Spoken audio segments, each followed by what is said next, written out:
Kaylee Cuoco was living her dream. She became one of the best-paid TV actresses when she played Penny on The Big Bang Theory. She made more than $150 million and looked like she could do anything.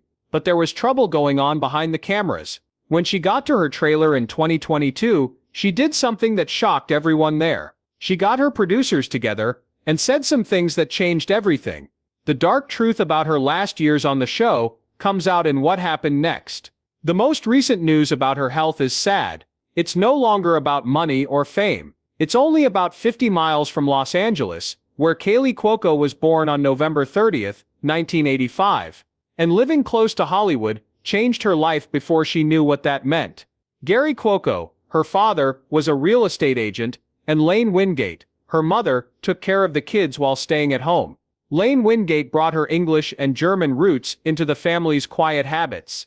In many ways, her life seemed regular, but the entertainment world was always close by, and it drew her in faster than anyone thought it would. She had already been in front of a camera for the TV show Quicksand, No Escape when she was 6 years old, and she did commercials whenever she could. It was easy to get those early tests because LA was close by. Each small job brought her a little closer to the road that would one day define her. It was a soft start, something easy. Still, it set the stage for a career that was soon hard to ignore. They pushed her to try everything, even before she became famous. Her first tennis lesson was when she was 3 years old. She quickly got the hang of it. There were games for kids all over the place. She was one of the best players in Southern California by the late 1990s. At the end of 1998, she was ranked number 56 in girls 14 singles and number 12 in doubles. That's pretty good for someone who was also running to tryouts. She never stopped being in ads, though. The time between sets and games was never slowed down. She learned how to be tough, focused, and straight when the going got tough through acting and sports. Those qualities gave her the quiet defense she would need when Hollywood called louder. It looked like she might focus on tennis full-time in the late 1990s. Coaches saw promise. The people around her thought she could make it as a pro. She trained with that goal in mind, and every day she felt like she had to compete. But something else in her life kept getting bigger.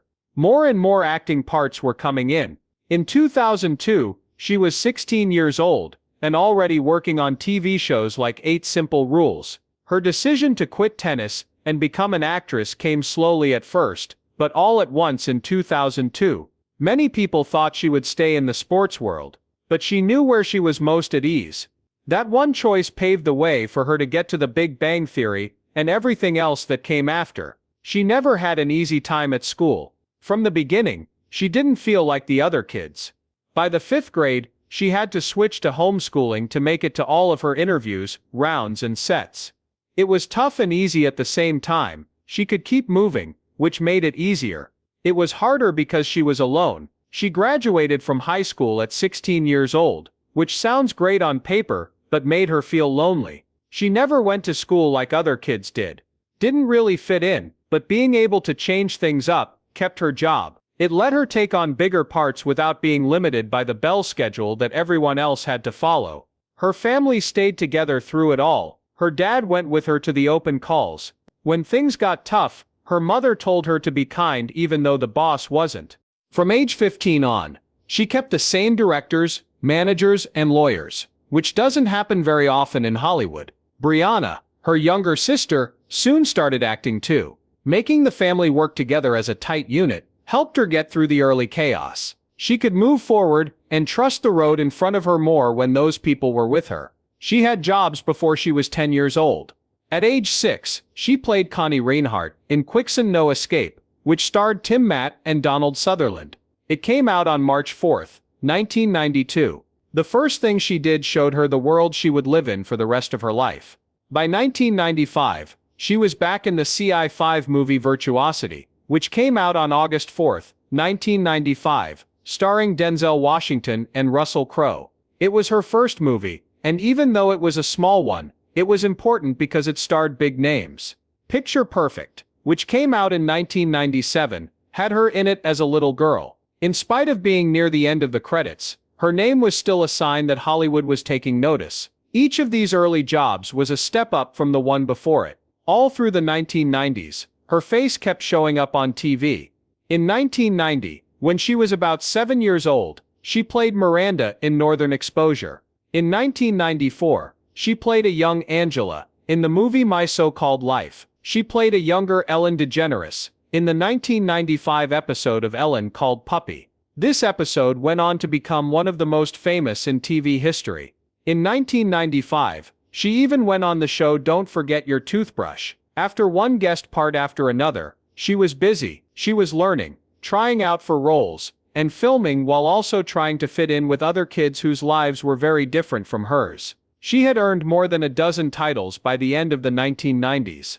A grind that almost no one outside the business ever sees. From the start, casting directors thought of her as the cute blonde helper. In Quicks and No Escape, she played the sweet daughter. In Virtuosity, she played the innocent girl who was stolen. And in Picture Perfect, she played the cute child. It kept going on into the 1990s. Cute, pretty funny, and sometimes a bit naughty. She couldn't get rid of that picture for years. In 2007, she got the part of Penny on The Big Bang Theory, which was a lot like the part she had been asked to play before. It took longer and more work than anyone thought to break out of that mold. She watched teen TV before that big moment. A lot of Disney Channel jobs came in very quickly. Toothless came out in 1997, and Alley Cat Strike came out in 2000. It was a bowling-themed movie that became a cult favorite among kids. She also played Maureen McCormack in Growing Up Brady in 2000. Young people knew her from those parts, and they showed that she could carry a TV movie without relying too much on the cute blonde stereotype. That was in the early 2000s. She was becoming known, but she was still looking for a job that would last. It cost a lot to work through childhood. She was homeschooled from 5th grade until she graduated at 16. Most of her days were spent playing or getting ready to act. Music. She missed out on being a normal kid, because she was always on set or moving. She felt like she didn't belong. She has talked about how hard it was to be almost popular all the time, but not quite. There was a lot of work to do, and there were high standards. The emotional toll it took on her stayed with her long after she became an adult. Then she hit her first big shot. If she got the part of Bridget Hennessy on 8 Simple Rules in September 2002, she would have been 17 years old. It was one of the biggest debuts for a comedy this year, with 17.3 million viewers in its first episode, and an average of 11.1 million viewers over the course of its first season.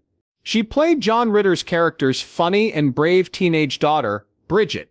Everyone was interested in her timing, charm, and how well she got along with Ritter. She went from having a steady job to being a real star almost overnight. It looked like everything was coming together at last. But things changed in a way that no one saw coming. John Ritter died suddenly on September 11, 2003, while shooting the show. He was 54 years old and had an aortic dissection that had not been diagnosed. He went to the hospital because he felt sick during practice, but the doctors thought he was having a heart attack. They gave him blood thinners, but they made things worse, and he died within hours. The shock went through the whole group. The movie stopped. ABC chose to remember him by talking about how his character died in the second season. The actors and the story's sadness merged. Afterward, Kay said that this event taught her how fragile life is, and how quickly things can change in this business. After that, the show had a hard time. Ratings dropped after season 1's high marks. In the third season, only about 7 million people watched on average. The mood had changed even after James Garner joined the group. Ritter was missed by her fans. There was a different vibe. As Haley watched this happen, she learned how quickly a job can change due to things she couldn't control. She wouldn't fade out when the show stopped in 2005.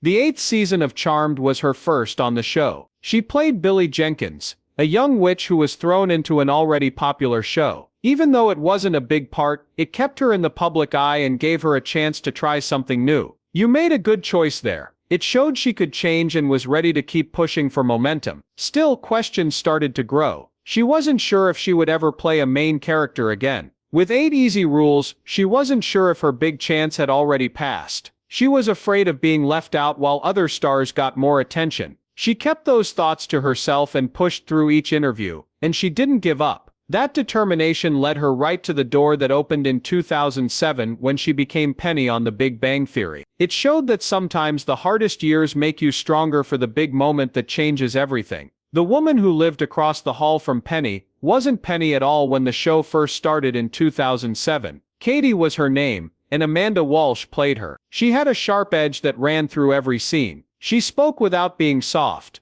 It didn't bother her who she hurt when she pushed. She always took advantage of Leonard and Sheldon's kindness. The people in the room knew it right away. They were unable to get in touch with her. They thought Leonard and Sheldon were shy and gentle, like kids who were still learning about the world. So a friend who was mean to them felt bad. Test subjects said she made them feel bad. The designers knew something was wrong. After a few weeks, they changed everything and let Katie go. That change made room for a new person, someone friendlier and more balanced. In the lives of two shy scientists with a heart, Penny then stepped in. She had big plans and a gentle touch when she came from Nebraska. She was supposed to be someone who could have a hard time and still smile. Someone who was just around could make Leonard and Sheldon feel safer and stronger. Kid Cuoco didn't even want the part at first. The darker one was better for her. She changed her mind though when the writers changed the character and made her more funny and warm. The people in charge thought she was great. She showed that she had both charm and timing in her work in 8 Simple Rules and Charmed. People who saw her soon felt like she was the center of that small apartment building. She got paid pretty well back then.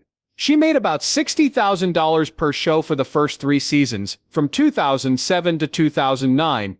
That's about $3.78 million for 63 episodes. The same amount was made by Johnny Galecki and Jim Parsons. It was good money, but not even close to what was coming next. It was a new deal between her and the others when the show hit season 4, and all of a sudden she was making $200,000 per episode. The number kept going up with each season, which showed how quickly the audience grew and how smart the cast was about making sure they had a future. In those early years, the show found its groove. It felt small and special during the first 2 seasons, but by the time season 3 came out in 2009, more than 15 million people watched every week. It was easy to understand. Penny, Leonard and Sheldon seemed to get along really well with each other. People couldn't take their eyes off of it. People were interested in Penny and Leonard's slow, awkward and often funny dance. The strange friendship between Sheldon and Penny became a feature. Because they saw the world in very different ways, they made moments in music that people talked about for weeks. The show went from being a quiet comedy to a huge hit because of this growing bond. Most people didn't know that Penny and Leonard were hiding something from each other. Kaylee Cuoco and Johnny Galecki were dating in secret from 2008 to 2009. Some of the team didn't even know about it because they were so good at hiding it. Later, Cuoco said she had liked him from the start. There were scenes like the destruction of Nirvana that brought them closer together. They even thought about getting married at one point. They broke up in 2009, but stayed friends. Fans could feel how well they got along on screen, long before they knew the truth because of that secret scene. After the show went off, money changed again. In the beginning, Cuoco only made $45,000 per episode. But as the show got bigger, so did her worth. She was making $200,000 an episode by season 2. Before season 4, her deal gave her a rare automatic raise of $50,000 every year. So with each season, she made more money on her own. At the start of season 5, she was already way ahead of most sitcom stars. From season 5 to season 7, her pay went from $250,000 to $300,000, and then to $350,000 per show. It was about $25.2 million she made over those 3 seasons. She also got a cut of the profits from distribution, which made her even more money. At that time, she made more money than almost all actors in the world put together. She was now one of the most important people in TV. There it was, the moment everyone will remember. By the 8th season in 2014, Cuoco, Jim Parsons and Johnny Galecki had agreed to make $1 million per show. That amount of talent had never been seen in a sitcom cast before. She got about $72 million for the 72 shows that were spread out over seasons 8, 9 and 10. Besides that, she got 1% of the show's music income. 10 million more were added in just the first year. By 2020, she had a net worth of more than $100 million, making her one of the wealthiest stars in TV history. Still, she shocked everyone in the last few steps. For seasons 11 and 12 from 2017 to 2019, she agreed to lose $100,000 in pay so that Mime Bialik and Melissa Rao could be given $500,000 per show. Altogether, she gave up about $4.8 million. She said she never wanted her co-workers to think they were less important. That choice made waves in Hollywood because it's not often that people are so kind. It was thought that she was worth about $110 million by 2022. Her earnings from the show alone added up to about $149 million. The rest came from partnerships like Price-A-Line and new work that was done after the show finished. People still talk about how she went from being an actress on a show to being one of the richest women on TV. But all of that success almost ended in an instant. She rode horses at a ranch in Los Angeles in September 2010. She liked to ride on a horse. She felt safe. Something went wrong that day though. The horse scared her and threw her off. When she fell, the horse tried to jump over her, but it hit her on the left leg instead. There was so much force behind the brakes that rescuers couldn't take off her boot for more than 5 minutes. She later said it was like falling on a pile of leaves and knowing right away that something bad had happened. Doctors at the hospital had to make a very scary choice. A sickness could quickly spread. The brakes were open and very bad. An amputation became a real option. After the fact, Chuck Laurier said it was the darkest moment of the show's 12 years. Before surgery, Cuoco Music signed a paper that said doctors could take off her leg if they had to. She said it was one of the scariest times of her life. It was fast work at Curlin job in Los Angeles for Dr. Steven Lombardo and his team. Even though they saved her leg, they told her she might never be able to walk the same way again. A lot of surgery was done on her. The first one cleaned the cut and left her leg open for a few days. The second person put 2 metal rods inside her, which are still there. She wore a cast and then a boot for a while. Doctors said it would be months before she could walk again. After only a week though, she was already moving forward. She kept going even though it hurt a lot, and treatment took a long time. She missed the first 2 shows of season 4 and came back to work while still sick. The show kept her mostly still and hidden her cast with counters, camera angles and big bags. They wrote scenes where she sat, leaned, or let other people move around her a lot. Even though it was a mess, it kept the season going. What people never saw was how much mental weight she was carrying. She had gone from being very strong to barely being able to walk. She was afraid that she might lose her leg. Her career seemed to be on the verge of ending. People who feel that way stay scared. Afterward, she said that the scars make her feel strong, like she got through something that could have hurt her. She changed how she felt about her body. She learned to take it easy and breathe. She learned most of all how fragile things can be. There was more to Kaley Cuoco than just leaving The Big Bang Theory when it was over. Something that made her want to try a life she had never lived before moved her. She named her business Yes Norman Productions, after her dog Norman in October 2017, the one animal that had always felt like home. As soon as she fired it, doors opened.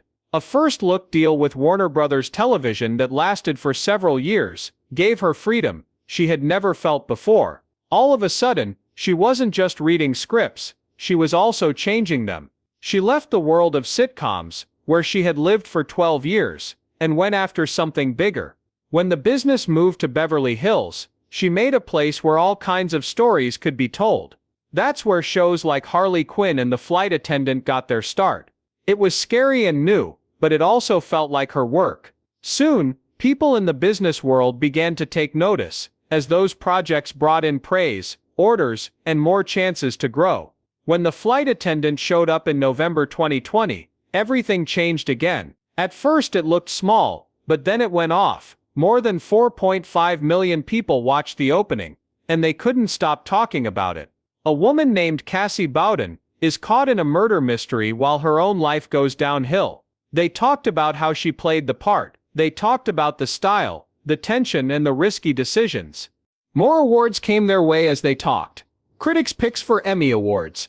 Kay led a show for the first time as both the star and the executive producer. She felt the stress like a wave. She Music felt sure of herself some days. Some days she wasn't sure if she could even breathe with all that weight on her. She had to pick the actors. watch the cuts, and guide the story. But every day she had to be in front of the camera with the same fire. But she didn't give up. This was her big step out of the safe box she had been in for so long. When people told her she was beautiful, it made her feel like she had not only lived, but also changed.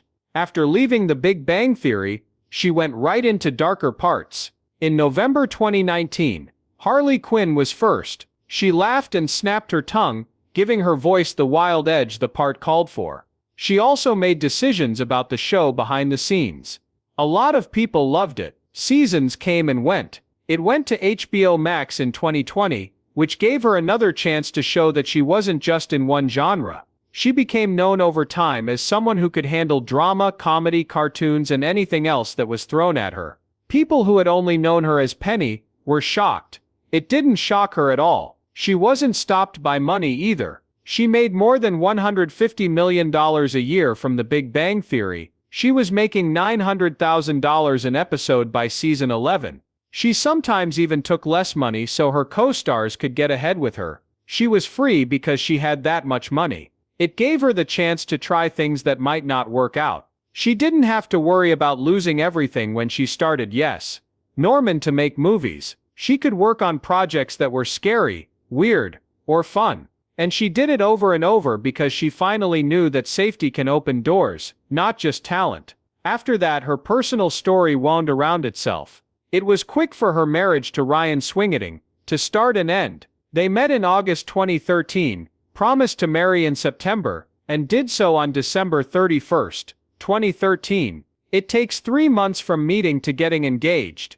and 21 months from getting married to getting divorced. There was news of the split in September 2015, and it was official on May 9, 2016. Just 1 month before the wedding, they signed a prenup, so the end was quiet. She later said she found out a lot about herself, like what she needed and what she could no longer handle. Carl Cook came along soon after. Late 2016 was the first time they met. It was her 32nd birthday on November 30, 2017, the day they got proposed. They got married on June 30, 2018.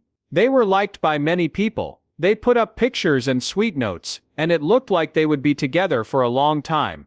But in September 2021, they said they were splitting up, and on June 15, 2022, the divorce was signed off. In the end, she said that this split hurt more than any other. She said it put her in a dark spiral. It had only been a year since they moved in together, but they still couldn't make it work. It hurt her, and left her empty. She realized for the first time how heavy it can be to be alone. There were signs of stress in her body while she was shooting season 2 of The Flight Attendant. She got a rash all over her body. She had so much pain in her joints that she could hardly walk.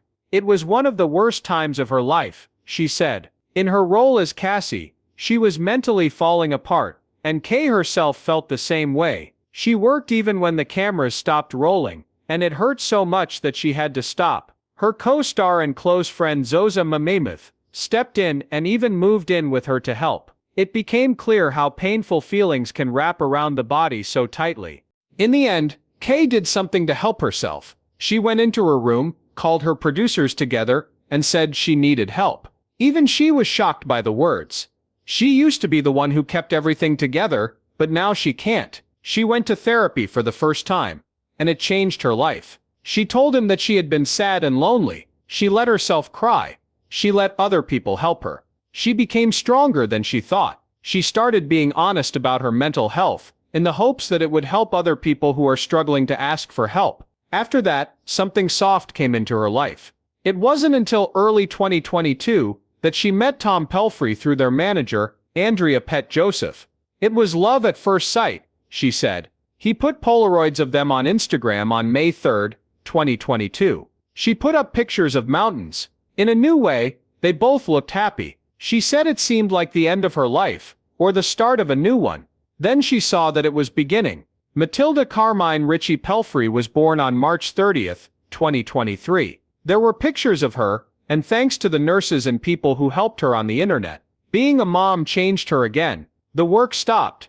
In a nice way, life felt calmer and heavy. She wrote that this little person had changed her whole world, and shared pictures of them in matching outfits and cuddled up while they slept. Soon after, her hands hurt really badly. It was called mommy wrist by doctors, because it was caused by holding a baby for long periods of time. In July 2023, she posted a selfie of herself with black wrist splints on and made fun of herself for being sad. But she also talked about the condition, which helped other new moms understand something that a lot of them go through alone. Even after she gave birth, she was still having mental problems. She had anxious times, mood swings, and days when she felt down. Therapy became a part of her daily life. She said that 2022 was one of the worst years of her life. She was having panic attacks. She cried a lot while filming scenes that showed how painful it was for her. He stayed by her side though, and little by little, she got back on track. She turned 40 in late 2025. On both sides, there were surprise events. Friends, family, and Tom were the ones who asked her to marry him in August 2024. She said she felt like the world's favorite girl. They haven't found the right project to work on together yet. They want something that works for both of them and doesn't feel forced. People say it will happen when the right thought comes along. By 2025, her net worth had grown to about $110 million, thanks to the $1 million per episode she made from Big Bang in the last few seasons. Just seasons 11 and 12 brought her $48 million. When you add in her production company and partnerships with Priceline and Toyota, the number went up. She bought a horse ranch on 40 acres. The house she bought in the Hidden Hills, for $12 million in 2019, was sold for $16 million in 2022. Her life looked great from the outside. Inside, she was still learning how to breathe through sadness, stress, and hopelessness. The internet kept making up stories about her. After her split from Carl Cook, music videos with the title Tragic Kaylee Cuoco started showing up everywhere. In order to make her sad, they took parts of her life and turned them into a meme. In 2016, she was hurt while horseback riding. They also talked about her divorces and her sadness. There was a time when she begged her team for help and showed them the stress rash she had. They told lies and exaggerated, making her problems into a show. Even though it hurt, she kept being honest, because it was the only thing that made her feel safe. She said she didn't want to get married ever again. She did believe in love, though. She said that 2 painful divorces had changed how she felt about marriage, but not about her desire to connect with other people. She still had hope after meeting Tom Pelphrey Music. After going through a hard time, she talked about how love could still grow, even though she no longer believed in written promises. She was once called a dumb blonde. For years, Penny was what made her who she was. But by the 2020s, she had become a well-known producer and actor. Yes, said Cassie Bowden and Harley Quinn, productions by Norman. All of it showed that she had a unique voice, range, and toughness. Instead of living her life based on what other people thought of her, she made it bigger and more interesting.